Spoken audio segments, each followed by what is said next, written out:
எழுதின சுவிசேஷம் 3வது அதிகாரம். மார்க்கு சுவிசேஷம் 3வது அதிகாரம். ஸ்தோத்திரம். 13வது வசனம், 14வது வசனம், 15வது வசனம். பின்பு அவர் ஒரு மலையின் மேல் ஏறி தமக்கு சித்தமானவர்களை நம்மிடத்தில் வரவழைத்தார். அவர்கள் அவரிடத்திற்கு வந்தார்கள். அப்பொழுது அவர் 12 பேரை தெரிந்து கொண்டு அவர்கள் தம்மோடு கூட இருக்கவும் பிரசங்கம் பண்ணும்படியாக தாம் அவர்களை அனுப்பவும் வியாதிகளை குணமாக்கி பிசாசுகளை துரத்தும்படி அவர்கள் அதிகாரம் உள்ளவர்களாய் இருக்கவும் அவர்கள் ஏற்படுத்தினார். அல்லேலூயா. கர்த்தருடைய பரிசுத்த நாமம் மகிமைப்படுவதாக. பின்பு அவர் ஒரு மலையின் மேல் ஏறி தமக்கு சித்தமானவர்களை தம்மிடத்தில் வரவழைத்தார். அவர்கள் அவரிடத்தில் வந்தார்கள். அப்பொழுது அவர் 12 பேரை தெரிந்து கொண்டு அவர்கள் தம்மோடு இருக்கவும் பிரசங்கம் பண்ணும்படியாக அவர்களை அனுப்பவும் வியாதிகளை குணமாக்கி பிசாசுகளை துரத்தியும்படி அவர்களை அதிகாரம் உடையவர்களாக இருக்கவும் அவரை ஏற்படுத்தினார் என்று சொல்லி நாம் பார்க்கிறோம். ஆண்டவர் இயேசு அவர் தம்முடைய ஊழியத்தை துவங்கிய அந்த காலகட்டத்திலே நடந்த சம்பவங்கள், அவர் என்னென்ன செய்தார், யாரை தெரிந்து கொண்டார், அவர்களை எப்படியாக இருக்க வேண்டும் சொல்லி விரும்பினார், அவர்களை தெரிந்து கொண்டதற்கான நோக்கம் என்ன, அவர்களை ஏற்படுத்தினதுக்கான நோக்கம் என்ன என்பதெல்லாம் இந்த வசனங்களில் நம்ம பார்க்க முடிகிறது. அல்லேலூயா, அல்லேலூயா. ஆண்டவர் இயேசு சீசர்களை பார்த்து ஒரு வார்த்தை சொல்கிறார். யோவான் சுவிசேஷம் 15வது அதிகாரம் 16வது வசனத்தை யாரோ ஒருவர் சத்தமாக வாசிங்க.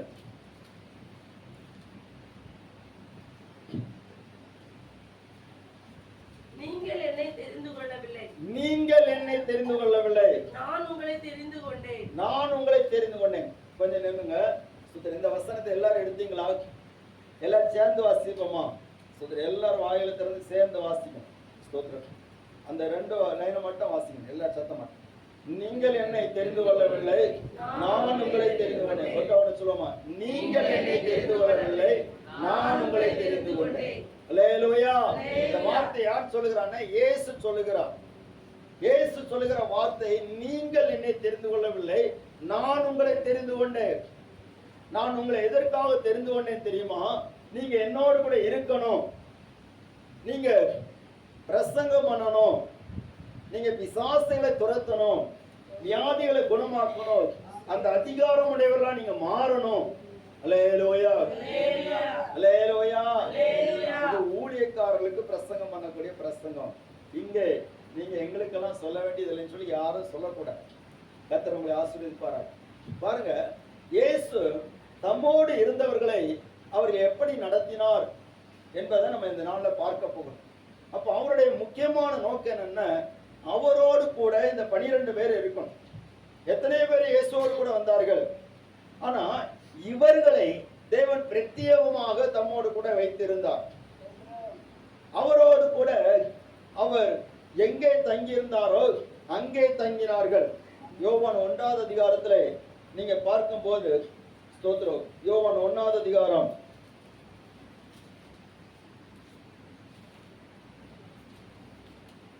ரபி, நீர் எங்கே தங்கி இருக்கிறீர் என்று சொல்லி கேட்டார்கள். அப்பொழுது இயேசு சொன்ன வார்த்தை, வந்து பாருங்கள்.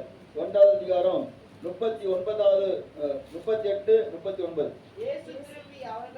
இயேசு திரும்பி அவர்கள் பின் செல்கிறதை கண்டு, என்ன தேடுகிறீர்கள்?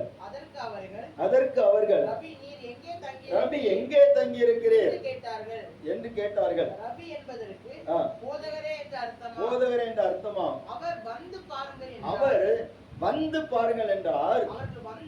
அவர்கள் வந்து அவர் தங்கியிருந்த இடத்தை கண்டு அன்றைய தினம் அவரிடத்தில் தங்கினார்கள்.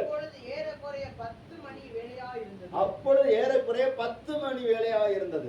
அல்லேலூயா. ரபி எங்கே தங்கி இருக்கிறீர்? நாங்கள் இதுவரைக்கும் இன்னொரு இடத்துல தங்கியிருந்தோம், இப்போ உம்மை குறித்து யோவான் ஸ்நானன் சொல்லுகிற வார்த்தையை கேட்கும் போது நீர் எங்கே தங்கி இருக்கிறீர் என்பதை நாங்கள் அறிய விரும்புகிறோம். ஏனென்று சொன்னால் நீர்தான் உலகத்தின் பாவங்களை சுமந்திருக்கிற தேவ ஆட்டுக்குட்டி என்று சொல்லி உம்மை குறித்து பிரத்யேகமாக இந்த யோவான் ஸ்நானன் ஒரு சாட்சி கொடுத்திருக்கிறார். ஆனபடினால இந்த தேவ ஆட்டுக்குட்டியாகிய இயேசு எங்கே தங்கி இருக்கிறார் என்பதை குறித்து நாங்கள் அறிய விரும்புகிறோம் என்று சொல்லி அவருக்கு பின்பாக வந்தார்கள். இயேசு தங்கின இடத்தை கண்டார்கள், அங்கே அவரோடு கூட தங்கினார்கள். அல்லேலூயா, அல்லேலூயா. ஸ்தோத்திரம். தங்கினவர்கள் அவரை குறித்து என்ன சொல்லுகிறார்கள்? 1 யோவானின் புஸ்தகம் 1வது அதிகாரம் 1வது வசனம்.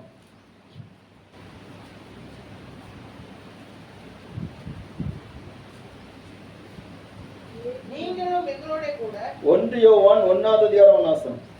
ஆதி முதல் இருந்ததும் நாங்கள் கேட்டதும் எங்கள் கண்களினாலே கண்டதும் நாங்கள் நோக்கி பார்த்ததும் எங்கள் கைகளினாலே தொட்டதுமாயிருக்கிற உங்களுக்கு அறிவிக்கிறோம். அல்லேலூயா. தங்கினவர்கள் அதை குறித்து சொல்லுகிற போது அந்த யோவான் அதை எழுதும் போது சொல்லுகிறார், ஆதி முதல் இருந்ததும் நாங்கள் கேட்டதும் எங்கள் கண்களினாலே கண்டதும் நாங்கள் நோக்கி பார்த்ததும் எங்கள் கைகளினாலே தொட்டதுமா இருக்கிற ஜீவ வார்த்தை குறித்து உங்களுக்கு அறிவிக்கிறோம். அல்லேலூயா, ஆமென். அவரோடு தங்கினது மட்டுமல்ல, அவரை குறித்து நாங்க ஏற்கனவே ஸ்தோத்திரம் கேட்டிருக்கிறோம். அவர் யாரு சொன்ன? ஆதி முதல் இருந்தவர். ஆதியிலே வார்த்தை இருந்தது, அந்த வார்த்தை தேவனிடத்தில் இருந்தது, அந்த வார்த்தை தேவனாய் இருந்தது. அல்லேலூயா, ஸ்தோத்திரம். அப்ப அவர் ஆதியிலே இருந்தாரு. அந்த வார்த்தையை நாங்கள் கேட்டோம், அவரை கண்டோம், அவரை நாங்கள் தொட்டு பார்த்தோம். அல்லேலூயா. இயேசுவை நினைச்சுதாங்க தொட்டு பார்த்தாங்க, இயேசுவை கேட்டாங்க, இயேசுவை பார்த்தாங்க. எங்க கண்களினாங்க அந்த ஜீவ வார்த்தையை நாங்க பார்த்தோம், எங்க சரீரத்தினால் அவரை தொட்டு பார்த்தோம். ஸ்தோத்திரம். இன்னும் சொல்ல போனா இந்த யோவான் சொல்லுகிற யோவானை குறித்து சொல்லப்பட்டிருக்கிறது, அவருடைய மார்பிலே சாய்ந்து இருந்தவன். அல்லேலூயா. எவ்வளவு நெருங்கிய ஐக்கியம் இந்த சீசர்களுக்கு கிடைத்திருக்கிறது. ஒவ்வொருத்தருக்கும் ஒவ்வொரு அனுபவங்கள் இயேசுவிடத்திலிருந்து கிடைத்திருக்கிறது. அல்லேலூயா. அருமையான தேவனுடைய பிள்ளைகளே, இதெல்லாம் நம்ம பார்க்கிற போது ஆச்சரியமா இருக்கிறது. சீசர்கள் 12 பேரை தேவன் தெரிந்து கொண்டு அவர்களுக்கு நல்ல அவரோடு கூட தங்குவதற்கும், அவரோடு சாப்பிடுவதற்கும், அவரோடு தூங்குவதற்கும், அவரோடு பயணம் செய்வதற்கும், எங்க போனாலும் இயேசுவோடு கூட இருப்பதற்கும் ஒரு பாக்கியம் இந்த 12 சீசர்களுக்கும் கிடைத்தது.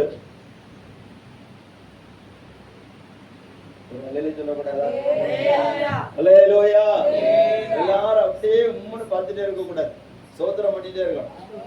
ஆமென். அல்லேலூயா. இதெல்லாம் கேட்கும் போது எங்களுக்கு அந்த பாக்கியம் கிடைக்காதங்கிற ஏக்கத்தோடு இருந்தீங்கன்னா அதை நீங்க ஃபீல் பண்ணலாம். சோத்திரம். சரியா, அங்க இருந்துட்டு போனா என்ன, நம்ம கொஞ்ச நேரம் இருந்துட்டு போய் தூங்குவோம் அப்படின்ட்டு, சரி சரி இருந்துட்டு போய் தூங்க என்ன, இருந்துகிட்டே தூங்குவோம் அப்படின்னு இருக்க கூடாது. அல்லேலூயா. கர்த்தர் உங்களை ஆசீர்வதிப்பார். அந்த ஜீவ வார்த்தையை கேட்பதற்கு உங்களுடைய இருதயத்தில் அந்த தாகம் வேணும். ஸ்தோத்திரம். யாரையும் குறை சொல்ல வரல, உங்களுக்குள்ளால இன்னும் அந்த ஸ்தோத்திர தேவ கிருபை பெருகும்படியாக உற்சாகப்படுத்த கர்த்தர் உங்களை ஆசீர்வதிப்பார். பாருங்க, இந்த ஆண்டவராய் இயேசுவோடு தங்கினவர்கள், இயேசுவோடு உலாவினவர்கள், இயேசுவின் அற்புதத்தை கண்ணார கண்டவர்கள், இயேசுவை தொட்டவர்கள், ஆனால் இயேசுவோடு கூட இருக்கிறோம் என்று சொல்லி அவர்கள் ஒவ்வொரு நாளும் தங்களை பெருமை பாராட்டி கொண்டிருந்தவர்கள். அவர்கள் என்ன செய்தார்கள் தெரியுமா? ஸ்தோத்திரம். ஒரு மனிதன் அவன் பிசாசுகளை துரத்துகிறவனாக கண்டார்கள். உடனே இயேசுவிடத்தில் சொல்கிறார்கள், ஆண்டவரே, அல்லேலூயா, உம்முடைய நாமத்தினாலே ஒருவன் பிசாசுகளை துரத்துகிறான். உம்முடைய நாமத்தினாலே எதை துரத்துகிறான்? பிசாசுகளை துரத்துகிறான். அவனை நாங்க தடுத்துட்டோம். ஏன் தடுத்தோம் தெரியுமா? வாசிங்க, லூக்கா சுவிசேஷம் 9வது அதிகாரம்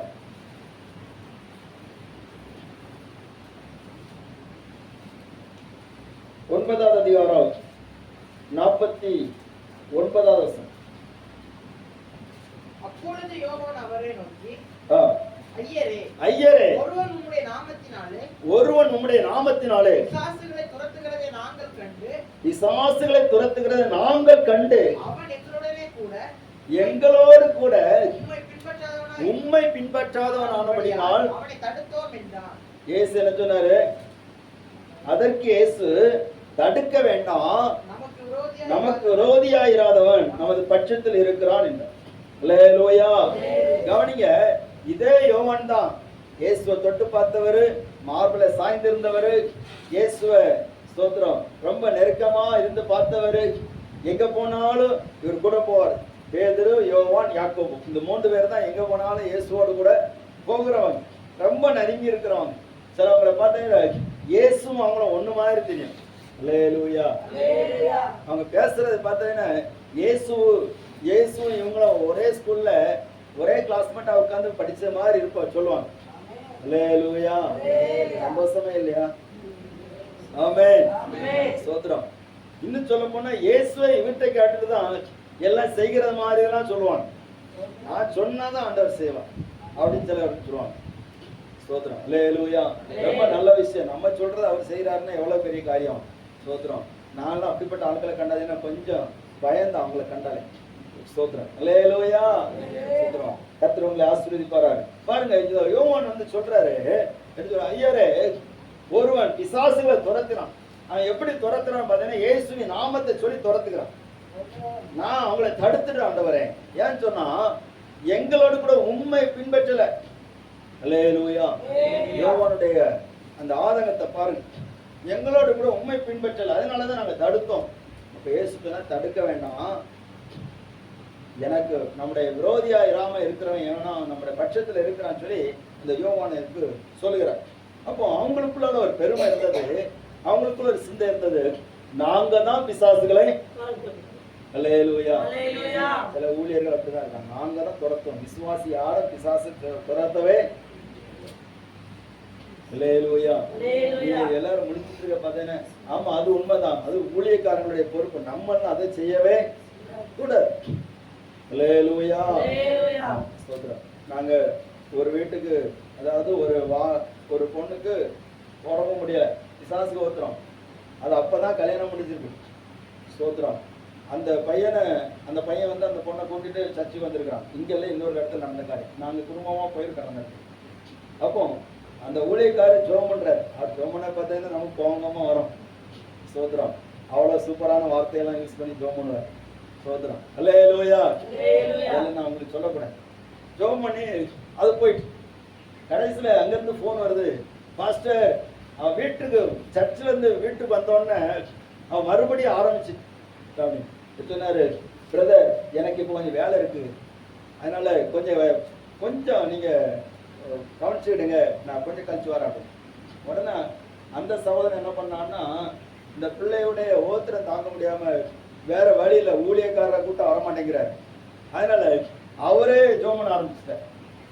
ஒரு அழையில வைப்போம், இயேசுவின் நாமத்துல போன்னு சொல்லி ஜெபம் பண்றாரு. இவருக்கு ரட்சிப்புன்னு என்னன்னு தெரியாது, வசனம் தெரியாது, இயேசுன்னா என்னன்னு தெரியாது, ஆனா ஜெபம் பண்ணா விடுதலை கிடைக்கும் தெரியுது. அதனால இயேசுவின் நாமத்துல போன்னு சொல்லி ஜெபம் பண்ண பிசாசு போயிட்டு. ஒரு அழையில வைப்போம்.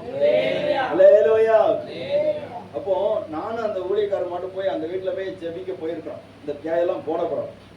நாங்க சிலையுமே தியாயம் இருக்கிறதுமே போய் சேர மாட்டோம், தியாய் போன அப்புறம் தான் போவோம். அல்லேலூயா.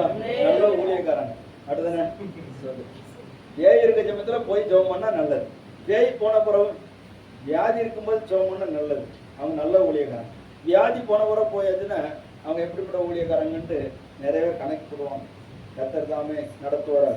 அப்போ வியாதி போன பிறகு நாங்க போனோடனே அந்த சகோதரன் சொல்றான், மாஸ்டர் நீங்க வரைக்கு தாமதம் ஆகணும்னு நானே ஜெபம் பண்ண ஆரம்பிச்சுட்டேன். அவன் சொல்ற பார்த்தேன்னா, நான் இயேசுநாதர போ, அதிகாரத்தோட சொல்றதில்லை, சும்மா சாதாரண இயேசுநாத போ அப்படின்னு நான் சொன்னேன். அது போயிட்டு நான் சொல்லியே போதுன்னு அது எவ்வளவு தரம் குறைந்த பிசாசா இருக்கு. அல்லேலூயா. எவ்வளவு தரங்கட்ட பிசாசா இருக்கும், நான் சொல்லியே போகுது. அப்போ அருமையானவர்களே, பிசாசு போகிறது இந்த அளவுக்கு. ஸ்தோத்திரம். அந்த சீசர்களும் அவர்களும் அப்படித்தான் இருந்தாங்க. நம்ம சொன்னாதான் போகணும் அப்படின்றாங்க. ஆனா அதுக்கு இவங்க கூட இயேசுவை பின்பற்றாத ஒருத்தன் இயேசுவின் நாமத்தை சொல்லி பிசாசுகளை விரட்டிட்டான். இது உங்களுக்கு பொறுக்க முடியாது. அல்லேலூயா. பெருமை, நாங்க ஜெபம் பண்ணாலும் போகணும். அப்படி இல்லைங்க, நீங்க ஜெபம் பண்ணாலும் போகணும். நீங்க ஜெபம் பண்ணாலும் வியாதி சுகமாகணும். அப்படித்தான் கர்த்தர் உங்களை தெரிந்திருக்கிறார். ஸ்தோத்திரம். இந்த சீசர்கள் இயேசுவோடு கூட இருந்தாலும் ஸ்தோத்திரம், அவர்கள் எப்படி இருந்தார்கள்? நாமும் கூட கிறிஸ்தவர்கள் என்று சொல்லி இயேசுவோடு நம்ம இருக்கிறவங்க, ஜெபிக்கிறவங்க சொல்லி நிறைய விஷயத்துல நம்ம குறித்து நம்ம மேன்மையாக நினைக்கிறோம். தவறு கிடையாது. ஆனால் இந்த சீசர்கள் அப்படி இயேசுவோடு நெருக்கமா இருந்தவர்களுக்குள்ளால சில காரியங்கள் இல்லை. அல்லேலூயா.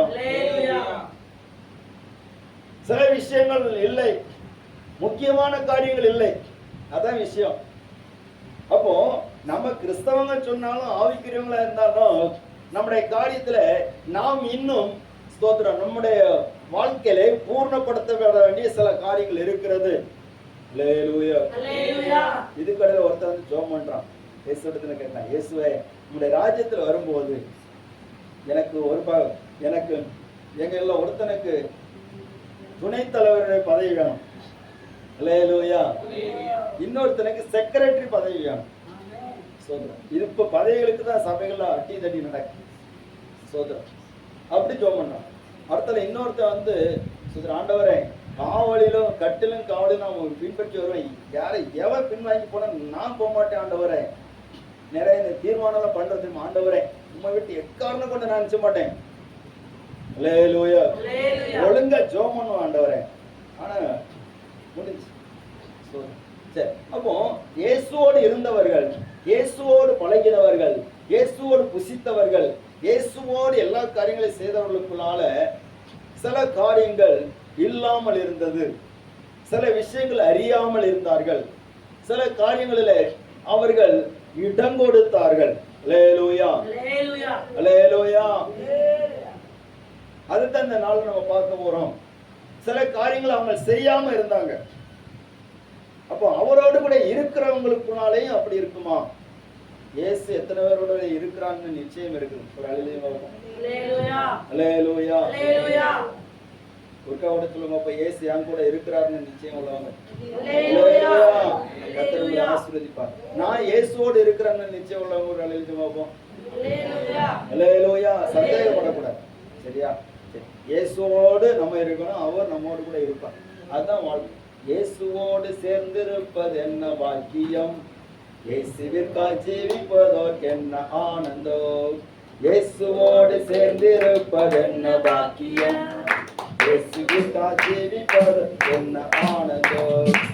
என்னவே ஆசை உள்ளில் பெருகிடுதே, என்னவே ஆசை உள்ளில் பெருகிடுதே.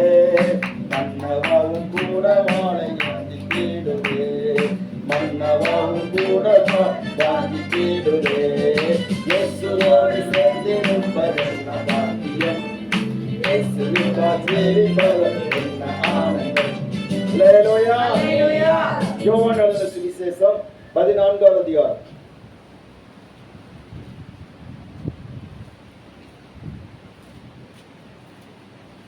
14வது அதிகாரம் 9வது வசனத்தை வாசிக்கும். அதற்கு இயேசு, பிலிப்புவே, இவ்வளவு காலம் நான் உங்களுடனே கூட இருந்தும் நீ என்னை அறியவில்லையா? வெசட்ட பத்தியெல்லாம். அல்லேலூயா. இவ்வளவு நாள் உங்க கூட நான் இருந்தும் நீ என்னை அறியவில்லையா? என்னை கண்டவன் பிதாவை கண்டான். அப்படி இருக்க பிதாவை எங்களுக்கு காண்பியும் என்று நீ எப்படி சொல்லுகிறாய்? அல்லேலூயா. அந்த கேக்குற கேள்வியை பாருங்க. இவ்வளவு நாள் நான் உன் கூட இருந்திருக்கிறேன், இவ்வளவு நாள் நீ என் கூட இருந்திருக்கிற, என்னுடைய அற்புதங்கள்லாம் பார்க்கிற, என் உபதேசங்கள்லாம் நீ கேட்கிற, நான் தேவனிடத்திலிருந்து கொடுக்கிற வார்த்தையெல்லாம் நீ பார்த்துட்டே இருக்கிற, நான் தேவனோடு பேசுகிற காரியங்களை நீ அறிஞ்சிட்டே இருக்கிற. இதெல்லாம் நான் உங்க கூட இருந்தும் நீ என்ன இன்னும் தெரியாம இருக்க. பார்த்தீங்களா? இயேசுவதான் ஆராதிப்பாங்க, இயேசுவதான் பின்பற்றுவாங்க, இயேசுவின் வசனத்தை தான் சுமப்பாங்க, இயேசுவின் வசனத்தை தான் வாசிப்பாங்க. காலையில ஜெபம் பண்ணியா ஜெபம் பண்ண, வசனம் படிச்ச வசனம் படிச்ச, இயேசு யாரு? அல்லேலூயா. இயேசுவை தெரியுமா? அவர் சொல்றாரு, இத்தனை காலம் நான் உங்களுடனே கூட இருந்தும் நீங்க என்னை அறியவில்லையா? ஆண்டவர் கேட்கிற கேள்வி அதுதான். அவரை நீ அறிந்திருக்கிறாயா? இயேசுவை குறித்த அறிவு எத்தனை பேருக்கு இருக்குது? அல்லேலூயா. அவரை குறித்து சரியாக அறிந்திருந்தால் நம்முடைய வாழ்க்கை இன்னும் அதிசயமாக மாறிவிடும். அவரை அறியாமல் நாம் அநேக காரியங்களை தவறு செய்கிறோம். அவரை அறியாமல் புரியாமல் அநேக பிரச்சனைகளை நாம் மாட்டி விடுகிறோம். அநேக துன்பங்களை நாம் சுமந்து கொள்கிறோம். அல்லேலூயா. எல்லாரும் உற்சாகமா இருக்கும். இன்னொரு 1/2 hour தான். ஸ்தோத்திரம். ஏன்னா நமக்கு தேவன் தந்திருக்கூடிய நேரம் நாம் இன்னும் அவரை அறிந்து கொள்ள வேண்டும். பாருங்க, இந்த வார்த்தைகளை ஆண்டவர் சொல்லுகிற போது சில காரியங்கள் முன்பாக சொல்லுகிறார். என்னென்ன? உங்கள் இருதயம் கலங்காதிருப்பதாக, தேவனிடத்தில் விசுவாசமா இருங்கள், என்னிடத்திலும் அல்லேலூயா. நீ தேவனாகிய கர்த்தர் ஆண்டவராய் இயேசு கிறிஸ்து யார் என்பதை சரியாக அறிந்திருந்தால் உங்கள் இருதயம் கலங்காதிருக்கும். அல்லேலூயா. ஆண்டவர் அதான் சொல்றாரு, உங்கள் இருதயம் கலங்காதிருப்பதாக. இனி நடக்கிற காரியங்களை பார்த்து உங்க இருதயம் கலங்க கூடாது. உங்க இருதயம் சோர்ந்து போக கூடாது. ஐயோ, இயேசு நம்மளை விட்டு போயிடுவார் போல இருக்குதே, இயேசு நம்மளை விட்டு அவர் மரித்து போயிடுவார் போல இருக்குதே, அவர் தேவனிடத்துல போயிட்டாருன்னு நம்ம என்ன செய்யணும்? நமக்கு ஒண்ணுமே தெரியாதுன்னு சொல்லி நீ கலங்காத. ஒருவேளை இந்த யூதர்கள் எல்லாரும் நம்மளை கொடுமைப்படுத்தி விடுவாங்களே, ரோமர்கள் எல்லாரும் நம்மளை கொடுமைப்படுத்தி விடுவாங்கன்னு சொல்லி பயப்படாத. தேவனிடத்தில் விசுவாசமாயிருங்கள், என்னிடத்திலும் விசுவாசமாயிருங்கள். அல்லேலூயா. வார்த்தை பாருங்க. நான் போகிற எதுக்கு போறேன் தெரியுமா? உங்களுக்காக ஒரு ஸ்தலத்தை ஆயத்தம் பண்ண போகிறேன். நீ பிதாவின் வீட்டில் அநேக வாசஸ்தலங்கள் உண்டு, அப்படி இல்லாதுன்னு நான் சொல்லியிருப்பேன். உங்களுக்காக ஒரு ஸ்தலத்தை ஆயத்தப்படுத்த போகிறேன். பிதா வீட்டில் அநேக வாசஸ்தலங்கள் இருந்தாலும் உங்களுக்குன்னு ஒரு ஸ்தலத்தை நான் ஆயத்தம் பண்ண போகிறேன். அல்லேலூயா. அல்லேலூயா. நான் போகிற இடம் என்னன்னு சொல்லி உங்களுக்கு தெரியுங்க ஆண்டவர் சொல்றாரு. ஆனா ஒருத்தன் கேட்கிறான், நீ போகிற இடம் எங்களுக்கு தெரியாதே, வழியே எங்களுக்கு தெரியாது. அப்படித்தானே இருக்குது. சோத்திரம். 5வது வசனத்தை வாசிங்க. தோமா அவரை நோக்கி, ஆண்டவரே, நீர் போகிற இடத்தை அறியோமே, வழியை நாங்கள் எப்படி அறிவோம்? அல்லேலூயா. அப்போ இவங்க இயேசுவோடு கூட இருந்தாலும் ஒண்ணு தெரிய மாட்டேன். நம்ம 50 வருஷம் விசுவாசியா இருந்தாலும் இயேசு யாருன்னு இன்னும் தெரியாம எத்தனை பேர் இருக்கிறாங்க? ஒரு அழைத்து வைப்போம். அல்லேலூயா. அவரை சரியா புரிந்திருந்தா நம்ம பின்வாங்கி போக மாட்டோம். அவரை சரியா புரிந்திருந்தால் நாம் அவருடைய சமூகத்தை விட்டு பிரிய மாட்டோம். வழியை நாங்க அறியோமே அப்படின்னு. அப்போ இயேசு சொல்றாரு, வழியை அறியலையா? வழியே நான் தான், நானே வழியும் நானே சத்தியம் நானே ஜீவனுமா இருக்கிறேன். அல்லேலூயா. எங்கே போக வேண்டாம், உனக்கு வழியே நான் தான். சோத்ரா. நான் போகிற இடத்துக்கு வழி எங்க இருக்குன்னா நான் தான் வழி. என் வழியாதான் ஒருத்தர் போக முடியும். அல்லேலூயா. நீங்க எப்படி புரிஞ்சு கொள்வீங்களோ எனக்கு தெரியாது. சமாதான வழியை அறியார்கள். இன்னைக்கு சமாதானத்தின் வழியை தேடி ஜனங்கள் எங்கெல்லாம் ஓடுறாங்க. கிறிஸ்தவங்க கூட ஓடுறாங்க, சமாதானத்தின் வழிகளை தேடி ஓடுறாங்க. சமாதான வழி இயேசுதான். ஒரு காலத்துல எங்க குடும்பத்துல பயங்கர பிரச்சனை. நாங்கள் கிறிஸ்தவர்கள், அதுவும் எனக்கு இயேசு மேல விசுவாசம் உண்டு. சிறு வயதிலே அவர் ஒரு கூட நல்ல ஒரு விசுவாசம் பற்றுதல் உண்டு. ஆனாலும் சமாதான வழி அறியாதபடினாலே பல சோத்திரம் இடங்களுக்கு வழிபாட்டுகளுக்கு போய் அங்கே போய் நமஸ்கரித்தது உண்டு, அங்கே போய் வேண்டிக் கொண்டது உண்டு. கோவிலுக்கு வியாபாரத்துக்கு போகிற போது அங்க உள்ள வழிபாட்டு ஸ்தலத்துல மனதுக்குள்ளே வேண்டிக் கொண்டது உண்டு. எங்க குடும்பத்தில் உள்ள சண்டை எல்லாம் மாறணும். அல்லேலூயா. ஆமா. எங்க அப்பாவுடைய குடியெல்லாம் மாறணும், அம்மாவுடைய வெத்தலை போடலாம் மாறணும், கெட்ட வார்த்தை எல்லாம் மாறணும், எங்க குடும்பத்துல உள்ள கடன் எல்லாம் மாறணும். எப்போ சண்டை. அது அந்த கோயிலுக்கு திருவிழாவுக்கு போச்சு ஸ்பெஷல் என்னன்னா அங்க போகிற 10 நாளும் ஸ்பெஷல் சண்டையா இருக்கும். அல்லேலூயா. சமாதான வழியே இல்ல, எப்ப பார்த்தாலும் பிரச்சனை. ஸ்தோத்திரம். வேண்டிக் கொண்டேன், ஆனா கர்த்தர் கிருபையினாலே அங்க யாவரத்துக்கு போன அந்த நாள்ல தான் கர்த்தர் என்ன ரட்சித்தார். அல்லேலூயா. ஸ்தோத்திரம். கர்த்தர் என்னை ரட்சித்தார், சமாதானத்து வழி எனக்கு காண்பித்தார், உள்ளத்திலே சமாதானம் வந்தது, கர்த்தராகிய இயேசு மேல் இன்னும் விசுவாசம் வந்தது. ஸ்தோத்திரம். அவரை பின்பற்ற தொடங்கினோம். கர்த்தர் இதுவரைக்கும் நடத்தி கொண்டிருக்கிறார். அல்லேலூயா. அப்போ நம்முடைய வாழ்க்கைக்குரிய சமாதானத்தின் வழி எங்க இருக்கிறது? இயேசுவின் மூலமா ஒரு மனிதன் சமாதானத்தின் வழியை தெரிந்து கொண்டால் ஒழிய அவனுடைய வாழ்க்கையில சமாதானம் இருக்காது, ஆசீர்வாதம் இருக்காது.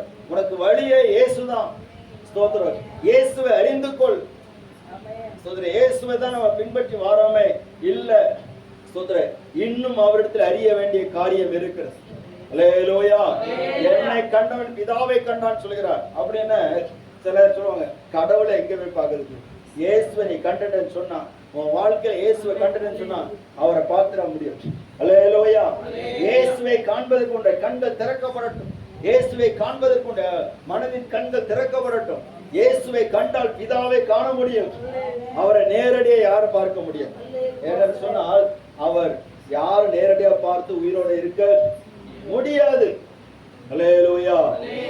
அவருடைய சத்தத்தை சீனாய் மலையில ஜனங்கள் கேட்டார்கள். கேட்ட மாத்திரத்தில் சொன்னார்கள், தேவன் எங்களோட பேச வேண்டாம். என்ன சொன்னாங்க? தேவன் எங்களோட பேச வேண்டாம், மோசே நீர் பேசும். தேவன் எங்களோடு பேசினா நாங்க செத்து போவோம். மோசே தேவனோடு பேசினான். என்ன? அவர் மகா பரிசுத்தர்.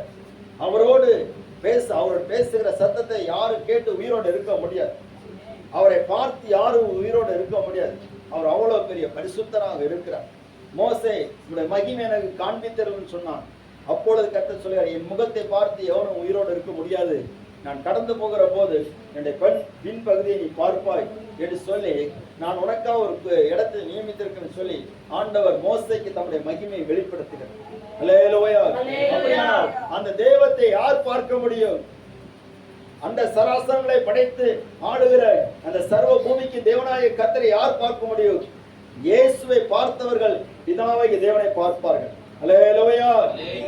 அந்த அந்த யாரும் சேர முடியாத, யாரும் கெட்டி நெருங்க முடியாத அந்த தெய்வத்தை இந்த பூமியில வெளிப்படுத்துவதற்காகத்தான் ஆண்டவராக இயேசு கிறிஸ்து மனித சாயலாக மனிதனாக இந்த உலகத்துல இறங்கி வந்தார். சொல்றாரு, என்னை கண்டவன் பிதாவை கண்டான். என்ன? நான் பேசுகிறது அவருடைய வார்த்தை பேசுறேன், நான் செய்கிறது அவருடைய கிரியைகளை செய்கிறேன். அல்லேலூயா. நான் வெளிப்படுத்துகிறது அவருடைய அன்பை நான் வெளிப்படுத்துகிறேன். அவர் எப்படி உங்க மேல அன்பு வச்சிருக்காரு அதை நான் வெளிப்படுத்துறேன். என் வழியா தான் ஒருத்தர் பிதாவை பார்க்க முடியும். இயேசு இல்லாம பரலோகம் இல்லை. இயேசு இல்லாம யாரும் சர்வ சிருஷ்டிக்கும் தெய்வத்தை பார்க்க முடியாது. அவர் தான் வழி. அல்லேலூயா. ஸ்தோத்திரம். அவர் தான் வழி, அவர் தான் சத்தியம், அவர் தான் ஜீவன் என்று சொல்லி ஆண்டவர் சொல்லுகிறத நம்ம பார்க்க முடியும். அப்போ இயேசுவை அறியணும். இயேசுவோடு கூட இருந்தாலும் இயேசுவை அறியணும். அவரோடு அவருடைய அற்புதங்களை ருசித்தாலும் ஆண்டவரை இன்னும் நான் உண்மை அறியணுமே. அதான் ஃபாதர் அழகா பாடுறாரு, இன்னும் உண்மை அறியணுமே. எல்லாரும் சொல்லுமா, இன்னும் உண்மை அறியணுமே, இன்னும் கிட்டி சேரணுமே, இன்னும் கிட்டி சேரணுமே. பிரசன்னோ பிரசன்னோ தேவ பிரசன்னோ, பிரசன்னோ பிரசன்னோ தேவ பிரசன்னோ. அல்லேலூயா. லூக்கா எழுதின சுவிசேஷம் 9வது அதிகாரம் 33வது வசனத்திலே, அவ்விருவரும் அவரை விட்டு பிரிந்து போனார்கள். பேதுரு இயேசுவை நோக்கி, ஐயா, ஐயரே, நாம் இங்கே இருக்கிறது நல்லது. உமக்கு ஒரு கூடாரம், மோசைக்கு ஒரு கூடாரம், எலியாவுக்கு ஒரு கூடாரமாக 3 கூடாரங்களை போடுவோம் என்று சொல்லி தான் சொல்லுகிறது இன்னதென்று அறியாமல் சொன்னார். அல்லேலூயா. இயேசு மறுரூப மலையில அவர் ஜெபிக்க போகிற போது மறுரூபமாகி, எல்லாரும் கவனிங்க, அல்லேலூயா, அவர் சம்பாஷித்துக் கொண்டிருக்கிறார். மோசேயும் எலியாவும் வந்து சம்பாஷிக்கிறாங்க. எதை குறித்து சொன்னா, இயேசு எருசலேம்ல அவர் அடைய போகிற பாடுகளை குறித்து சம்பாஷிக்கிறாங்க. 3 பேர் ஜெபிக்க கூட்டு போன வேளையில 3 பேர் சூப்பரா நம்ம ஆராதனையில சோதரம் அல்லேலூயா அல்லேலூயா இருக்கிறது போல இயேசு ஜெபிக்க போன இடத்துல இருந்தாங்க. நல்லா இருக்குல்ல? நம்ம ஆராதனையில இருக்கிற மாதிரி இயேசு ஜெபிக்க போன இடத்துல அந்த 3 பேரே இருந்தாங்க. அல்லேலூயா. 3 பேர் இருந்த வேளை கண்ணை திறந்து பாக்குறாங்க, என்ன ஒண்ணு நடந்திருக்குது, என்னடா பயங்கர வெளிச்சமா இருக்குது அப்படின்னுட்டு பார்த்தா அங்க 3 இயேசு நிக்கிறாரு, மோசே நிக்கிறாரு, எலியா நிக்கிறாரு. அப்ப பார்த்தோன்னே இவங்களுக்கு என்ன சொல்லன்னு தெரியல. அவங்க என்ன சொல்றாங்க, ஆண்டவரே இங்கே ஒரு 3 கூடாரம் போடுவோம் ஆண்டவரே, மோசைக்கு ஒரு கூடாரம், எலியாவுக்கு ஒரு கூடாரம், உமக்கு ஒரு கூடாரம். அல்லேலூயா. சோதரா, இங்கே நம்ம ஒரு கூடாரம் போட்டலாம் போல இருக்கு. ஒவ்வொருத்தருக்கும் ஒரு கூடாரம் போட்டு ஸ்தோத்திரம். நிறைவேறிக்கு என்னன்னா, ஆண்டவரே இங்கதான் சோறு கட்டாட சொர்க்கமா இருக்குது, இங்க ஒரு கூடாரம் போட்டுருவோம் ஆண்டவரே. அடுத்த கட்டத்துக்கு போக வேண்டாம், இங்கே கூடாரம் போட்டு எலியா அங்க தங்க வச்சிருவோம், மோசை இங்க தங்க வச்சிருவோம், உம்மளை இங்க தங்க வச்சிருவோம். நீர் போக வேண்டிய இடத்துக்கு போக வேண்டாம், இங்கே இருக்கு. அல்லேலூயா. அறியாததுனால நம்ம நோக்கம் எல்லாம் தவறுகிறது. நம்மை தேவன் தெரிந்து கொண்ட அவருடைய திட்டங்கள் எல்லாம் மாறுகிறது. அப்ப அறியாமை எவ்வளவு பெரிய ஸ்தோத்திரம், நம்மளை எப்படி திசை திருப்புகிறது பாருங்க. ஸ்தோத்திரம். இந்த சத்தத்தை, இந்த வார்த்தையை பேதுரு சொல்லுகிற போது பரலோகத்திலிருந்து ஒரு சத்தம் வருகிறது, இவர் என்னுடைய நேசகுமாரன். எல்லா சத்தமால இவர் என்னுடைய நேசகுமாரன், இவருக்கு செவி கொடுங்க. ஒரு அலையில சொல்லக்கூடாதா? நீங்க சொல்லுகிறது அவர் கேட்கறது இல்ல, அவர் என்ன சொல்கிறார் அதுக்கு செவி கொடுங்க. அந்த வசனத்தை வாசிக்க பார்ப்போம். 35 வசனம். அப்பொழுது இவர் என்னுடைய நேசகுமாரன், அல்லேலூயா ஸ்தோத்திரம். இவங்க என்ன சொன்னாங்க, அறியாததுனால நம்மள நிறைய நேரத்தில் நம்ம ஜெபத்துல அறியாமைனால என்னென்னமா சொல்றோம். ஆண்டவரே இந்த ஒரு கூடாரம் போட்டுருவோம் ஆண்டவரே. அவங்க ஜெபம் அப்படி இருந்துச்சு, நம்ம ஜெபம் வேற மாதிரி இருக்கும். இந்த உலகத்துக்குரிய காரியத்துக்காகவே இருக்கும், இந்த உலகத்திலே என்ன நன்மை வேணுமோ அதுக்காகவே இருக்கும். அல்லேலூயா. அவரிடத்து அவர் என்ன சொல்றாரு அது கேட்கறதுக்கு நம்ம மனசு இருக்காது, ஏன்னா அவரை தெரியாது நமக்கு. இல்லைங்க, அவர் அறிந்து கொள்ளுங்க. இதான் வாங்கி தேவன் சொல்லுகிறாரு, இவர் என்னுடைய நேசகுமாரன், என் நேசகுமாரன் உங்கள் மத்திய அனுப்பி இருக்கிறார், இவருக்கு செவி கொடுங்க. அல்லேலூயா. என்ன சொல்லுகிறார் அதுக்கு செவி கொடுங்க சொல்லி வருகிறார். அப்போ அவரோடு கூட இருந்தாலும் அவரை அறியவில்லை. அவர் உயிர் தெழுந்து அவர் வந்து நின்னாலும் அவரை தோட்டக்காரராகத்தான் அறிந்து கொண்டார்கள், அவரை அறியவில்லை. அவர் உயிர் தெழுந்து தம்மோடு கூட அந்த சீசரோடு நடந்து போகிறார்கள். அவர்கள் என்ன நினைத்தார்கள், வழி போக்கர் போகிறார் சொல்லி. அல்லேலூயா. எத்தனை பேர் இயேசுவை வழி போக்கரா பாக்குறீங்க? வழிபோக்கர்னா சொல்றது விரும்பினா பேசலாம். எல்லாரும் கவனிக்கிறீங்களா? அல்லேலூயா. அவங்க அவர் இயேசுன்னு சொல்லி தெரிஞ்சிருந்தா எவ்வளவு சந்தோஷமா பேசியிருப்பாங்க தெரியுமா? தெரியாததுனால விரும்பினா பேசலாம், பேசவே இல்லையே. இயேசுக்கு அவங்க பேசவே இல்லை. இயேசு தான் கேட்கிற, என்ன துக்கமா போறீங்க? அல்லேலூயா. சோதரா, நமக்கு சில சுபாவங்கள் உண்டு, யார்ட்டையும் பேச மாட்டோம், ஆனா யாரையும் கேட்டக்கு மட்டும் பேசுவோம். சோதரம். இயேசு கேட்கிறாரு, ஏன் துக்கமா போறீங்க? உடனே அப்பதான் அவங்க சொல்றாங்க, ஆண்டவரே சோதரா, ஐயா உங்களுக்கு தெரியாதா இப்படி ஒரு சம்பவம் எருசலேம்ல நடந்த அப்படின்னு. அப்ப இயேசு வேத வாக்கியங்களும் எடுத்து சொல்றாரு. எடுத்து சொன்ன பிற்பாடு சோதரா அவங்களுக்கு இன்னும் புரியல, அவர் தான் பேசுறாரு அப்படின்னு. கடைசியில சோதரம் இயேசு அப்புறம் போகிறவங்க காட்டுறாரு. ஏன் அப்புறம் போறவங்களை காட்டுறாருன்னா, இவ்வளவு தூரம் சொன்ன பிற்பாடு இந்த ஸ்தோத்திரம் நம்ம பாசத்துல என்ன மரமண்டைகளுக்கு ஒண்ணுமே புரியல. அல்லேலூயா. சோதரி எத்தனை தான் வசனம் சொன்னாலும் சில ஆளுகளுக்கு புரியாது. அப்போ இயேசு கவனிங்க, அப்புறம் போகிறவர் போல காட்டும், ஆனா இவங்களுக்கு ஒரு ஆசை வந்துச்சு, சரி இவரை முற்றக்கூடாது, கொஞ்சம் கூட நல்லா பேசுறாருன்னு சொல்லிட்டு இயேசுவை கூட்டு போனாங்க. இயேசு அப்பத்தை பிட்ட போது கண்கள் திறக்கப்பட்டது. ஐயோ, இவ்வளவு நேரம் நம்ம கூட வந்திருந்தது இயேசுதானா? அல்லேலூயா. இவ்வளவு நேரம் நம்ம கூட பேசுற இயேசுதானா? அவரை நாங்க அறியாம இருந்துட்டோமே. வாரம் வாரம் இயேசு உங்கள்கிட்ட பேசிட்டே இருக்கிறாரு, ஆனா நீங்க அறியாம இருக்கிறீங்க. அறிந்திருந்தால் உங்க இருதயம் கொழுந்து விட்டு எரியும், இன்னும் பூரிப்பாக துதிக்கும். அல்லேலூயா. வேத வாக்கியங்கள் எப்படியெல்லாம் இருக்கிறதா என்பதை உங்களுடைய இருதயம் அதிசயப்பட்டு இன்னும் பூரிக்கும். ஸ்தோத்திரம். போன வாரம் நல்ல அருமையான வார்த்தைகள்லாம் சொன்னாங்க. சில வார்த்தைகள் தான் நமக்கு கஷ்டமா இருக்கு, ஆனாலும் நல்ல வார்த்தைகளை சொன்னாங்க. அப்போ இயேசு கூட வர இருந்தாலும் அவர் அறியாமல் இருக்கிறோம். அவர் கூட பழகினாலும், அவர் நமக்கு அற்புதம் செய்தாலும், நமக்கு வேண்டிய காரியங்கள் செய்தாலும் அவரை அறியாம இருக்கிறோம். அல்லேலூயா. எந்த பிரச்சனைக்கும் வழியை நம்ம இயேசு விடுத்திருக்காரு. எந்த போராட்டத்துக்கு வழியை இயேசு விடுத்திருக்காரு. இயேசு, நான் தான் உனக்கு வழி, என் வழியை நீ உட்பிரவேசித்தன நீ உள்ளேயும் புறம்பையும் மேய்ச்சலை கண்டடையும். அல்லேலூயா. வாழ்க்கையில அநேக துன்பங்களையும் துக்கங்களையும் வேதனைகளையும் கலக்கங்களை சந்தித்து கொண்டிருக்கிறார். அதுக்கு வழி இயேசுதான். இயேசுவை அறிந்து கொள், அவரை விட்டுறாத, பிடித்துக்கொள். ஸ்தோத்திரம். அப்பொழுது உன்னுடைய வாழ்க்கை ஸ்தோத்திரம் பலமாக மாறும். இரண்டாவது, இயேசுவோடு கூட இருக்கிறேன்னு சொன்னாலும், இயேசுவோடு கூட பழகினேன்னு சொன்னாலும், அவங்களுக்குள்ளால இருந்த இன்னொரு விஷயம். லூக்கா எழுதின சுவிசேஷம் 9வது அதிகாரம் 53வது வசனத்திலிருந்து வாசிக்கிறோம். அவர் எருசலேமுக்கு போக நோக்கமாய் இருந்தபோது, ஆமா, அவர் போக நோக்கமா இருந்தாரு, அவர் ஊரார் அவரை ஏற்றுக்கொள்ளவில்லை. அவருடைய சீஷராகிய யாக்கோபும் யோவானும் அதை கண்டபோது, ஆமென், ஆண்டவரே ஆண்டவரே, எலியா செய்தது போல வானத்திலிருந்து அக்கினி இறங்கி இவர்களை அழிக்கும்படி நாங்கள் கட்டளையிட உமக்கு சித்தமா என்று கேட்டார்கள். அவர் திரும்பி பார்த்து, உடனே அவர் திரும்பினார் பாருங்க. நீங்கள் இன்னும் ஆவி கவனிங்க உள்ளவர்கள். கவனிங்க. அல்லேலூயா. இவங்க கேட்ட கேள்வி நல்ல கேள்வியா கெட்ட கேள்வியா? நம்ம என்னதுன்னா ஒண்ணுமே அது கூட கேட்க மாட்டோம். நம்மளை யாரா ஏற்றுக்கொள்ளல. கவனிங்கம்மா, எல்லாரும் கவனிங்க. அல்லேலூயா.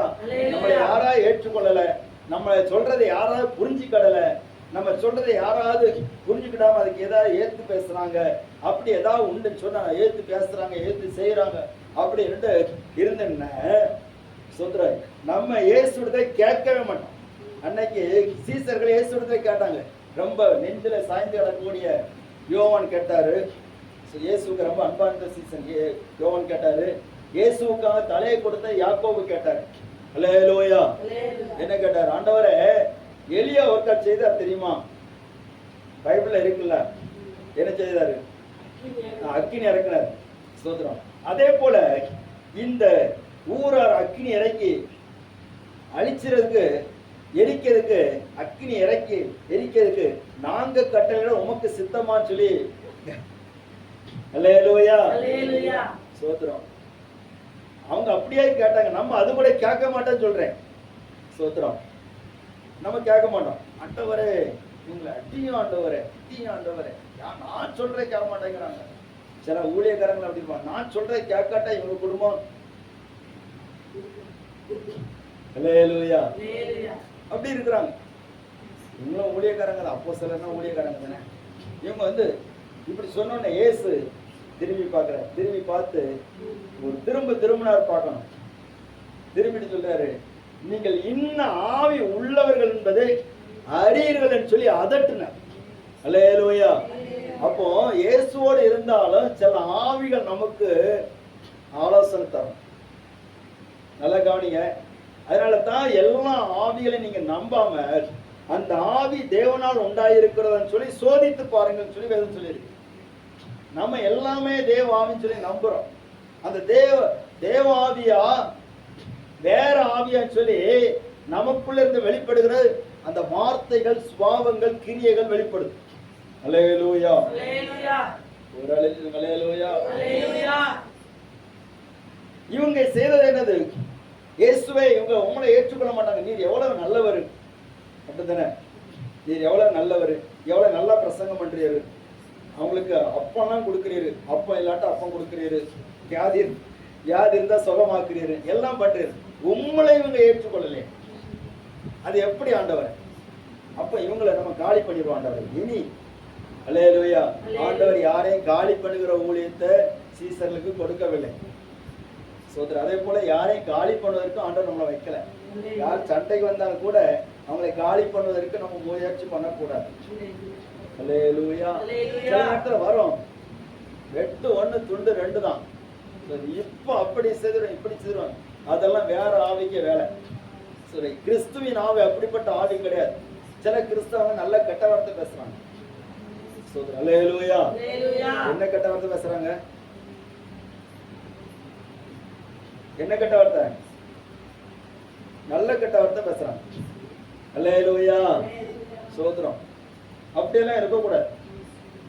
என்ன ஆவி நமக்குள்ள இருந்து கிரியை, கெட்ட வார்த்தை பேசுகிறோடைய வாயிலிருந்து என்ன அவங்களுக்குள்ள என்ன கிரியை செய்யற? தூஷிக்கிற ஆவி கிரியை செய்கிற. கோபம் அதிகமா வருதுன்னு அவங்களுக்குள்ள இருந்து என்ன செய்யுதுன்னா கோபத்தின் ஆவி, எரிச்சல் ஆவி கிரியை செய்கிறது. அல்லேலூயா. பொய் பேசுறாங்கன்னா அவங்களுக்குள்ள இருந்து என்ன ஆவி கிரியை? பொய்யின் ஆவி கிரியை செய்கிறது. அல்லேலூயா. சிலவங்களுக்கு கோல் சொல்லுகிற நல்ல பழக்கம். என்ன சொல்லுகிற பழக்கம்? கோல். ஸ்தோத்திரம். கோல் சொல்லாதவங்க ஒரு அழிவு பார்ப்போம். யாரும் சொல்ல மாட்டீங்க, ஒரு அழிவு. அல்லேலூயா. கர்த்தர் ஆசீர்வதிப்பார். ஸ்தோத்திரம். அப்போ கை தூக்குறவங்க தான் கோல் சொல்லாதவங்களா, மற்றவங்கள கோல் சொல்றவங்களான்னு சொல்லி கேட்கக்கூடாது. ஸ்தோத்திரம். உற்சாகப்படுத்த சொல்றேன், கவனிங்க. கோல் சொல்லுகிறது பொல்லாத ஆவிக்கு வேலை. சில நேரத்துல இன்னொரு ஆவி இருக்கு பாருங்க. அது என்ன ஆவி தெரியுமா? ரோமர்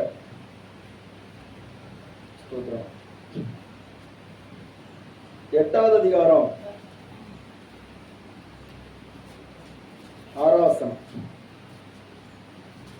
அதுக்கு முன்னாடி இன்னொரு வசனத்தை வாசிங்க. ரோமர் 11வது அதிகாரம் 8வது வசனத்தை வாசிங்க. சூப்பர் ஆவி.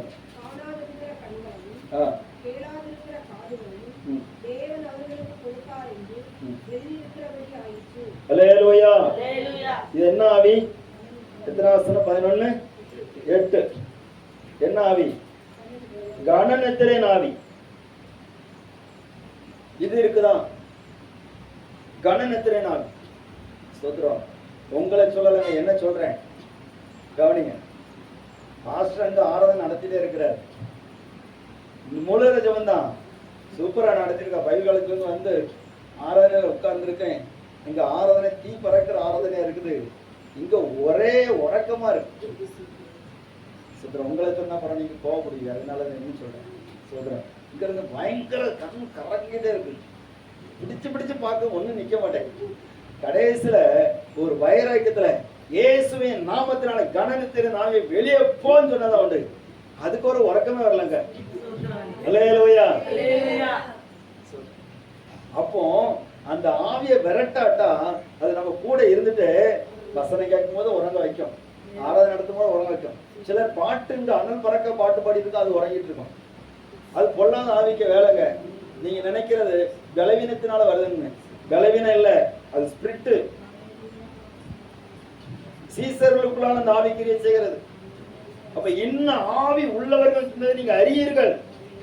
நீங்க ஏன் கூட இருந்தாலும் அந்த ஆவிகள் உங்கள் சுற்றிதான் இருக்கு. அல்லேலூயா.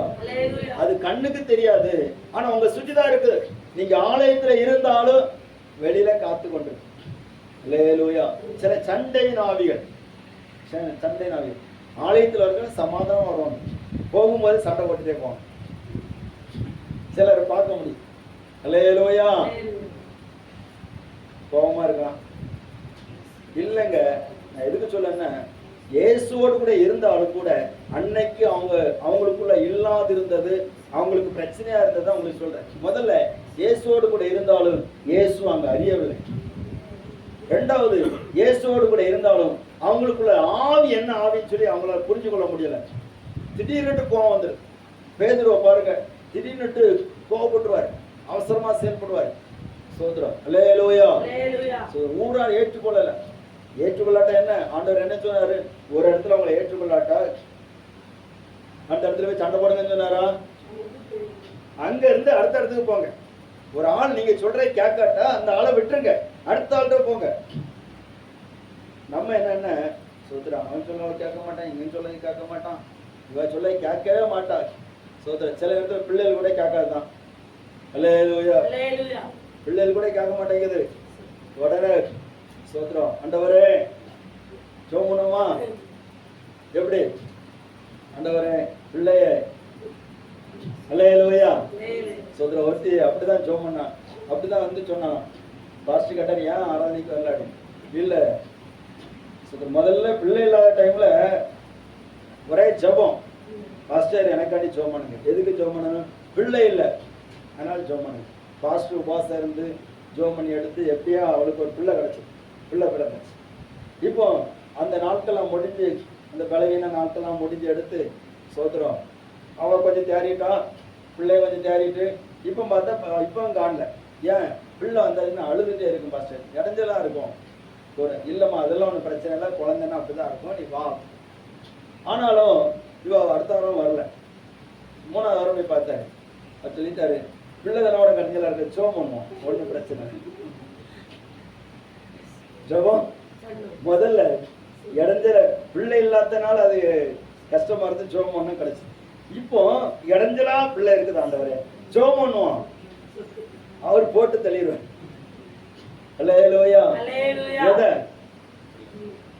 இடைஞ்சலா இருக்கிறது அவர் போட்டு தள்ளிடுவாரு. அப்போ உனக்கு இடைஞ்சல் மாறிடும். நீ என்ன உனக்கு இதை கேட்டோன்னு அந்த சகோதரிக்கு அப்பதான் புரிச்சு, ஜோமணி பிள்ளை கிடைச்சுன்னு சொன்னா ஜோமணி பிள்ளை போறதுக்கும் ஒரு அலையும் சந்தோஷமாட்டே இல்லையா? அல்லேலூயா. சோத்திரம். நீங்க இன்னும் ஆவி உள்ளவர்கள் சொல்லி அறிந்து கொள்ளுங்க. சோத்திரம். பாருங்க, போட்டு தள்ளிடுவோமா அப்படின்னு ஜெபம் பண்ண கூடாது. சோத்திரம். பிள்ளை சொல்லுவதை கேட்கல, போட்டு தள்ளிடுவோமா அப்படி இல்லை. இன்னும் ஆவி நமக்குள்ள இருக்குன்றத ஆண்டவர் பார்க்க. உனக்குள்ள என்ன ஆவி இருக்கு? சில நேரத்துல பிள்ளைகளை சபிக்கிறோம்ல, என்ன ஆவியில நீங்க சபிக்கிறீங்க? சில நேரத்துல தூசிக்கிறீங்க, என்ன ஆவியில நீங்க தூசிக்கிறீங்க? சோத்திரம். தேவையில்லாத சொல்லுறீங்களா? என்ன ஆவியில சொல்றீங்க? தேவ ஆவி இருந்து சொன்னா தேவனுக்குரியவளை சிந்தித்து பேசும். பவுல் சொல்றாரு, நாங்களோ உலகத்தின் ஆவியை பெறாமல் உன்னதத்தில் இருக்கிற தேவனுடைய காரியங்களை அறிந்து கொள்ள முடியாது, தேவ ஆவிய உடையவர்களாக இருக்கிறோம்னு சொல்லி 1 கொரிந்தியர் 2வது அதிகாரத்தில் சொல்றாரு. அப்ப நமக்குள்ள என்ன ஆவி இருக்குது? யோவான் சொல்றாரு, இந்த போராட்டங்கள்லாம் தாண்டின பிற்பாடு யோவான் கடைசி காலத்துல எழுதுறாரு, நீங்க எல்லாம் ஆவிகளை நம்ப கூடாது. வாசிங்க 1 யோவான் 4வது அதிகாரம் 1 வசனத்திலிருந்து வாசிங்க பார்ப்போம்.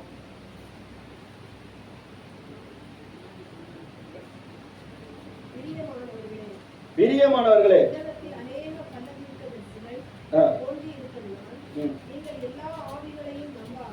கவனிங்க, எல்லாரும் கவனிக்கிறீங்களா? சூத்திரம். ஆவிக்குரியவர்களே எல்லாரும் கவனிங்க. நீங்க எல்லா ஆவிகளையும் நம்பாமல் அந்த ஆவிகள் தேவனால் உண்டானவைகள் என்று சோதித்தறியுங்கள். தேவ ஆவியை நீங்கள் எதனாலே அறியலாம் என்றால், மாம்சத்தில் வந்த இயேசு கிறிஸ்துவை அறிக்கப்படுகிற எந்த ஆவியும் தேவனால் உண்டாயிருக்கிறது. அல்லேலூயா. மாம்சத்தினால் வந்த இயேசுவை அறிக்கப்படுகிறவங்க ஒரு அழிவு சொல்லுங்க பார்ப்போம். சத்தமா சொல்லுங்க, சொல்லுங்க பார்ப்போம். உங்களை கர்த்தர் ஆசீர்வதிப்பார். நீங்க தேவ ஆவியினால் உண்டானவர்கள். அடுத்த வாக்கியத்துல நம்ம அதை கொஞ்சம் யோசிப்போம். சரியா? சோத்ரா வாசிங்கம்மா தொடர்ந்து. மாம்சத்தில் வந்த இயேசு கிறிஸ்துவை அறிக்கை பண்ணாத எந்த ஆவியும் தேவனால் உண்டானதல்ல. கருமென்று நீங்கள் கேள்விப்பட்ட அந்தி கிறிஸ்துவினுடைய ஆவி அதுவே. அது இப்பொழுதும் உலகத்தில் இருக்கிறது. சரி, அப்ப தேவ ஆவிய இயேசுவை அறிக்கை பண்ணியாச்சுன்னு தேவ ஆவின்னு சொல்லப்பட்டிருக்கு. அதே அதிகாரத்துல 8வது வசனத்துல அதே யோவான் என்ன சொல்றாரு வாசிங்க பார்ப்போம். அன்பில்லாதவன் தேவனை அறியான். தேவன் அன்பாகவே இருக்கிறார். அப்ப மாம்சத்தில் வந்து இயேசுவை அறிக்கை பண்ணுகிறது எப்படி அறிக்கை பண்ணணுமா? அல்லேலூயா. வாயினால சொல்றது இல்லைங்க, அன்பில இயேசு அறிக்கப்படும். நம்முடைய அன்பான சுபாவங்கள், அன்பான நம்முடைய கிரியைகளிலே இயேசு அறிக்கப்படணும். இயேசு மாம்சத்தில் இருந்த நாட்கள்ல எப்படி பிதாவாகிய தேவனை வெளிப்படுத்தி காட்டினாரோ, அல்லேலூயா. அல்லேலூயா. நீங்க எல்லாரும் சிரிக்கிறது பார்த்தீங்கன்னா தேவையில்லாம நான் பேசிட்டு இருக்கேன் போல தெரியும். இல்லைங்க, எனக்கு ஆண்டவர் தந்த வார்த்தை உங்களுக்கு சொல்றேன். நேற்றைய தினத்துல ஆண்டவர் இந்த வார்த்தையை பகலே தந்துட்டார். வைத்திய மனசுல தியானிச்சுட்டே இருக்கு. நம்ம எவ்வளவு குறைவுபட்டிருக்கோம். இன்னைக்கு இயேசுவை நம்ம காட்ட முடியாம இருக்கிறோம். ஏன் பக்கத்துல உள்ளவங்களுக்கு இயேசுவை காட்ட முடியல? நமக்குள்ள இருக்கக்கூடிய ஆவி சரியில்லை. ஸ்தோத்திரம். அல்லேலூயா. சிலருக்குள்ளால சந்தேக ஆவி இருக்குது. எதை செய்தாலும் சந்தேகமா இருக்கு. அவிசுவாசத்தை ஆவி கிரியை செய்கிறது. என்ன ஆவி கிரியை செஞ்சு பார்த்து நம்முடைய ஆவியை பரிசோதிக்கணும். ஆவி சொல்றாரு, நிலவரமான ஆவியை தாராண்டவரே. அல்லேலூயா. பரிசுத்த ஆவியை தாராண்டவரே. பரிசுத்த ஆவியை நடத்த எடுத்துக்கொள்ளாதிரும். இந்த நல்ல ஆவி என்னை நடத்தட்டும் ஆண்டவரே. எத்தனை பேர் ஜெபம் பண்றீங்க, ஆண்டவர் இந்த நல்ல ஆவி நடத்தணும்னு சொல்லி ஜெபம் பண்றோம். அல்லேலூயா. ஸ்தோத்திர. கர்த்தர் உங்களை ஆசீர்வதிப்பார். இந்த 2 காரியத்துக்கு சீக்கிரமா சொல்றேன். யோவான் சுவிசேஷம் 6ஆம் அதிகாரம் 70ஆம் வசனம். உங்களில் 6ஆம் அதிகாரம் 70ஆம் வசனம் சீக்கிரமா வாசிங்க. இயேசு அவர்களை நோக்கி, பன்னிருவராகிய உங்களை நான் தெரிந்து கொள்ளவில்லையா? உங்களுக்குள்ளும் ஒருவன் பிசாசா இருக்கிறான் என்றார். இயேசுவோடு இருக்கிறவன் யாராதான் இருக்கணும்? இயேசுவை போலதான் மாறணும். ஆனா இயேசு சொல்றாரு, நான் 12 பேரை தெரிந்து கொண்ட ஒருத்தன் உங்களுக்குள்ள பிசாசா இருக்கான். அப்படி இருக்க முடியுமா? அல்லேலூயா. உங்களுக்குள்ள ஒருத்தன் பிசாசா இருக்கிறான், ஒருத்தன் பியாயா இருக்கிறான், ஒருத்தி பியாயா இருக்கிறான். அல்லேலூயா. சோத்ரம். ஆண்டவர் எவ்வளவு நேக்கா பார்க்கிறார் பாருங்க. ஒவ்வொருத்தரையும் பார்க்கிறார். பேதுரு நீ இப்படிப்பட்ட ஆள், யோவான் நீ இப்படிப்பட்ட ஆள், யூதாஸ் நீ இப்படிப்பட்ட ஆள். அந்த பாருங்க, நீ பிசாசா இருக்கிறான்னு சொல்லி ஏன் சொல்றான்னா, எவ்வளோ வசனத்தை சொல்லி சொல்லி சொல்லி சொல்லி பார்த்தாலும் அவனுக்கு உணர்வே. இயேசு எச்சரிச்சுட்டே இருக்கிறார். ஒருத்தனை காட்டி கொடுப்பான், ஒருத்தன் பிசாசா இருக்கிறான், ஒருத்தன் திருடனா இருப்பான், திருடனா இருக்கிறார். ஆண்டவர் துவக்கத்திலிருந்தே இந்த யூதாசை கண்டித்து கொண்டே இருக்கிறார். அல்லேலூயா. பிசாசு உள்ள இருந்தனா உணர்வு இருக்குமா? இருக்குமா? இருக்காதா? இருக்கவே இருக்காது. ரட்சிப்பை குறித்து உணர்வே இருக்காது. நான் யார் கூட இருக்கிறேன்னு உணர்வே இருக்காது. லேகியோன் பிசாசு படித்தவன் அவனுக்கு வஸ்திரம் இருந்ததா? இல்ல, வஸ்திரமே இல்லை. அவ பிசாசு வஸ்திரமே போனாலும் உணர்வற்றவர்களா வைத்திருக்கு. அல்லேலூயா. சிலவங்களுக்கு ரட்சிப்பின் வஸ்திரமே இல்லை. உங்களுக்குள்ள ஒருத்தன் பிசாசா இருக்கிறான். கர்த்தர் தாமே நம்ம அதுல இருந்து விலக்கி காப்பாங்க. பேதுரு கூட பிசாசுக்கு இடம் கொடுத்தான். எனக்கு பின்னாக போ சாத்தானேன்னு சொன்னார். ஸ்தோத்திரம். பிசாசுக்கு இடம் கொடாதீர்கள் சொல்லப்பட்டிருக்கு. அவனுக்கு இடம் கொடுக்காதீங்க, அவனுக்கு பிடிச்சதை செய்யாதீங்க. ஸ்தோத்திரம். அல்லேலூயா. ஸ்தோத்திரம். நிறைய வழக்கம் உண்டு. ஸ்தோத்திரம். கர்த்தருடைய நாமம். சாத்தானை சமாதானத்தின் தேவன் உங்கள் காலின் கீழே சீக்கிரமாய் நசுக்கி போடுவார்னு சொல்லி வேதம் சொல்லியிருக்கிறது. நசுக்கி போடப்பட வேண்டியவனை தோளில் தூக்கி வைத்துக் கொண்டு ஒரு கூட்டம் சுமந்து திரிகிறது. அல்லேலூயா. தோல்ல சுமக்குறமா நசுக்கி போடுறான். சிலருக்கு அதுக்கு ஸ்பெஷலா இடம் உண்டாக்கி வச்சிருப்பாங்க. அதெல்லாம் தவறுங்க. இயேசுவோடு கூட இருக்கிறவங்க பிசாசுக்கு இடம் கொடுக்கூடாது. இவன் பிசாசு இடம் கொடுத்தாச்சுன்னு பிசாசு இடம் கொடுத்தான். கடைசியில யூதாசுடைய முடிவு பாதாளம். அல்லேலூயா. பிசாசு இடம் கொடுத்தாச்சுன்னா என்னது? பாதாளம். 3 வருஷம் இயேசுவோட இருந்து என்ன பிரயோஜனம் இல்லை. பல வருஷம் சபையில இருந்து பிசாசுக்கு இடம் கொடுத்து பிசாசா இருந்துச்சுன்னா அவனுடைய முடிவு எங்கதான்? பாதாளம். கவனமா இருப்போம். கடைசியா ஒரு காரியம். மத்தேயு சுவிசேஷம் 26ஆம் அதிகாரம் 40ஆம் வசனம்.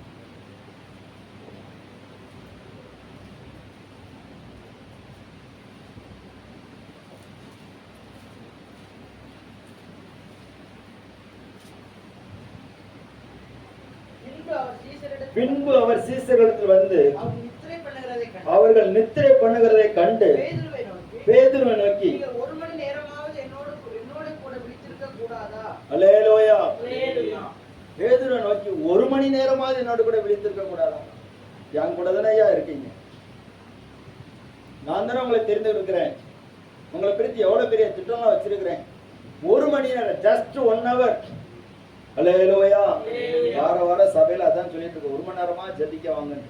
யாராவது கேக்குதீங்களா? கர்த்தர் ஆசீர்வதிப்பார். அல்லேலூயா.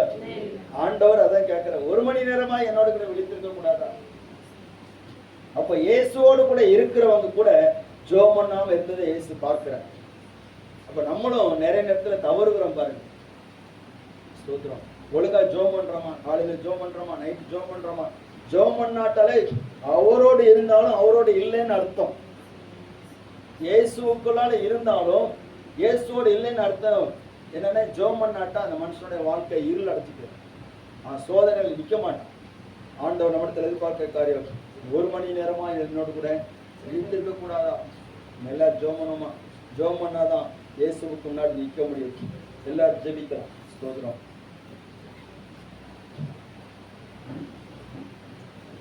நம்ம அவரோடு இருக்கும்படியாக தெரிந்திருக்கிறார்.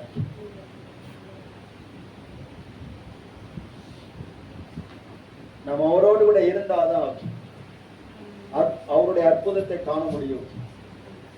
அவரோடு கூட இருந்தாதான் நம்முடைய சுபாவங்கள்லாம் மாறும். அவரோடு இருந்தாதான் நம்ம மற்றவங்களுடைய வியாதிகளை சுகமாக்க முடியும். எல்லாரும் கண்ண மூடி சொன்னோமா? அவரோடு இருந்தவர்கள் அவரை அறியாதிருந்தார்கள். அவரோடு இருந்தவர்கள் தங்களுக்குள் என்ன ஆவி இருக்கிறது என்பதை புரியாமல் இருந்தார்கள். அவரோடு இருந்தவர்கள் ஸ்தோத்திரம்